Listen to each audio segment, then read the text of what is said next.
प्रभुं प्राणनाथं विभुं विष्णुनाथं जगन्नाथनाथं सदानन्दभाजं भवद्भव्यभूतेश्वरं भूतनाथं शिवं शङ्करं शम्भुमीशानमीडे गळेरुण्डमालं तनौ सर्पजालं महाकालकालं गणेशादिपालं जटाजूटगङ्गोत्तरं गैर्विशालं शिवं शङ्करं शम्भुमीशानमीडे मुदामाकरं मण्डनं मण्डयन्तं महामण्डलं भस्मभूषादरन्तम् अनादिं ह्यपारं महामोहमारं शिवं शङ्करं शम्भुमीशानमीडे वटाधो निवासं महाट्टहासं महापापनाशं सदा सुप्रकाशं गिरीशं गणेशं सुरेशं महेशं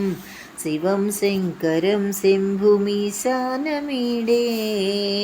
गिरीन्द्रात्मजा सङ्गृहीतार्धदेहं गिरौ संस्थितं सर्वदा पन्नगेहं परब्रह्म ब्रह्मादिभिर्व्यञ्जमानं शिवं शङ्करं शम्भुमीशानमीडे कपालं त्रिशूलं कराभ्यां दधानं पदाम्भोजनम्राय कामं ददानं बलिवर्धयानं सुराणं प्रधानं शिवं शङ्करं शम्भुमीशानमीडे शरश्चन्द्रगात्रं गणानन्दपात्रं त्रिनेत्रं पवित्रं धनेशस्य मित्रम् अपर्णाकळत्रं सदा सच्चरित्रं शिवं शङ्करं शम्भुमीशानमीडे हरं सर्पहारं चिताभूविहारं भवं वेदसारं सदा निर्विकारं श्मशाने वसन्तं मनोजं दहन्तं